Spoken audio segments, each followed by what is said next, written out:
I had a terrible accident in 2011, and so I was hospitalized. Spent just about a month in hospital, and then I ended up in a nursing home.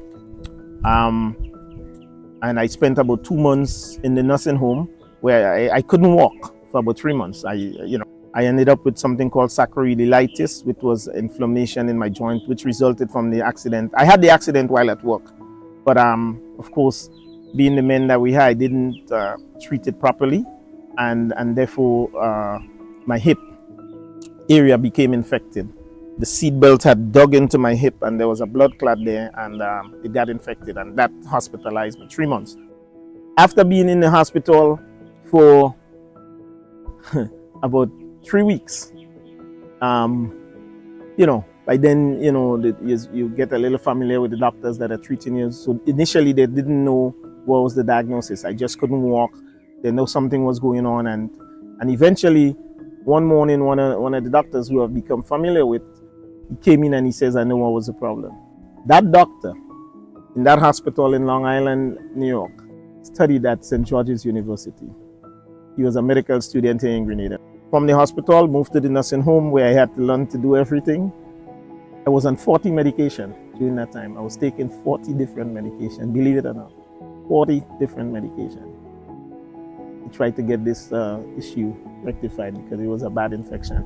I had a PICC line in my chest, for my arm, chest, so they could give me one of the medications, which was the antibiotics, which was but it was so potent that it was 2 different antibiotics, and it couldn't mix. I had to get it intravenously through a PICC line. In the end, worked, and they said one day, hey, we're going to send you home to see how you do for home therapy. And I said, yeah, they don't know the mistake they're making. I'm coming out of that nursing home and I'm not coming back. So they sent me home with the home nurse. They had the home nurse, and so come to the house and visit. And I guess within that week that I was supposed to be there was a lot of improvements, and so I didn't end up going back. And around that same time now, I was up for promotion to lieutenant, and I was like, maybe I should take it. So that's one of the main reasons why I took the promotion to lieutenant, which is the best rank in the NYPD. It's very gratifying. Along the way again, I met a lot of great officers. I was able to help a lot, pass some of my knowledge. I was able to learn. I never saw myself not being in a mood of being able to learn, because you could be the boss, you could be the supervisor, you might even have more time on the job than some people, but that doesn't mean you cannot gain knowledge from them. Being in the 10th precinct, 10th precinct is in Chelsea. It's great. You dealt with a lot of celebrities. We covered a lot of great landmarks like Madison Square Garden, a lot of the nightclubs, all the footballers, the basketball players. And twice I had to supervise the arrest of Lindsay Lohan. She somehow thought I was a nice guy, so she talked to me. But yeah, twice within the space of about 2 months, I was the one overseeing the arrest of Lindsay Lohan. There were a couple basketball stars sometimes get on the other side, and yes, I was also the supervisor, having to process the arrest, or well, not process, but basically oversee the arrest of the high profile celebrities that came through. From the precinct, I went to Manhattan Borough, which is the Patrol Borough Manhattan South, and there I became the Integrity Control Officer. As the Integrity Control Officer, you're responsible pretty much for the discipline aspect and making sure that all the rules and regulations are complied with and followed with. So I represented the chief, and I worked directly with the precinct COs and the other ICOs. Each precinct have an ICO, and so basically at the borough level, I was the overall ICO, ensuring that rules and regulations are complied with. So I did that, and that was the position that I stayed until I retired in 2020. My boss had asked me to give him another year or two, but I think by 2020, I had enough. This was supposed to be a 20-year deal, which I was supposed to retire in 2015, and here it is, 2020, 5 years later, and I was still there. Do I miss it? I miss the people. I miss the service. I miss helping people. But right now, at this stage in my life, I'm embarking on a different type of service, continuing to serve and to help. But I still keep in touch with all my friends from the NYPD. As part of my journey to NYPD now, I'm very proud that some of the youngsters that I helped train as their training sergeant and even as a lieutenant, they are now chiefs in the NYPD. So they are the highest level within the NYPD. Being able to have a lasting impact through my training, that's one of my gratifications within the department. I worked a lot of presidential details, from Barack Obama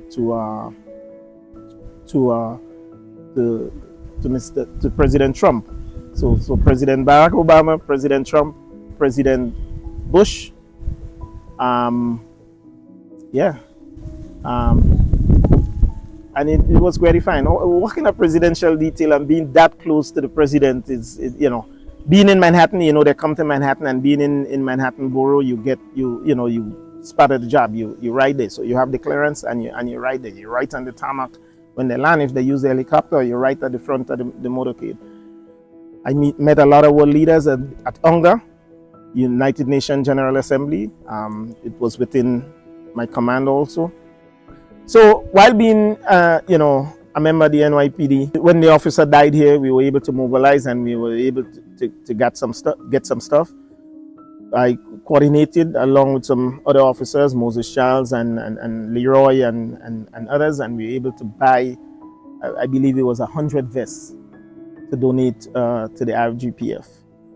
When the Dominica had the hurricane and they were pretty much devastated, we were able to make a significant donation to the Dominican police force. I mean, they were eternally grateful. We were able to mobilize and organize, and we got them some generators and some food stuff. I mean, they were grateful, like maybe 2-3 crates of stuff we were able to ship. Consequently, when Ivan happened in Grenada here, we were able to, we weren't as organized as we was after the officer died, but I was able to mobilize during the NYPD. I was still at the 71st precinct, and we were able to get a lot of supplies. I did a benefit concert up there, and I was able to get tremendous support from the NYPD for that. So it's always gratifying when your comrades. I think every precinct that I worked in, every place I've ever worked, the guys know about Grenada more than probably some, because all I ever spoke about is Grenada. All my bosses. That is why even today now, I'm here, I'm retired, and I get the calls. Hey, Ali, are you in Grenada? Yeah. Well, I'm planning to come down such and such date. A lot of the NYPD guys, a lot of my former bosses, they come down, because that's all I spoke about. Grenada, Grenada, Grenada, Grenada. And I must say the NYPD was and is still very supported, even though I retired in 2020, and we had Beryl last year. And the amount of calls I got from within the NYPD reaching out to me, asking what can we do, where can we assist, and so was able to point them in the right direction through the government, through the city of New York, and some help was generated that way. So at Patrol Borough Manhattan South, it was a very rewarding command. I met some great people there, great supervisors, great staff. Chief McCarthy, who was one of my COs at Midtown South Precinct, while I was in the 10th Precinct, he brought me to Patrol Borough Manhattan South. And, I worked for him as the ICO. Chief McCarthy, he was one of my great bosses. And, we became very good friends, very, very, very good friends over the years. He trusted me, and I appreciated that. And I worked hard and endeavored to make sure that he wasn't disappointed. I did my job to the best of my ability. I also met Inspector Highland there, Matt Highland. He taught me a lot, about investigations and all of that, and I would always appreciate everything that he did for me. The staff, the office staff, Jackie and Carrie and Miss Quigley and Miss Vanessa and Elaine. May the good Lord bless her soul. She has since passed, and they did very, very, very well, and I appreciated the efforts. Zhang, how could I forget Zhang? I appreciated everything they did in the office to make sure that Patrol Borough Manhattan South ICO office was always on top. All in all, great command. Chief Morris, may the good Lord bless his soul. He has since passed. Inspector Cobicero, I appreciate all that was imparted upon me, Patrol Borough Manhattan South. But all I can say is, for me, it was one of the best decisions I've always made.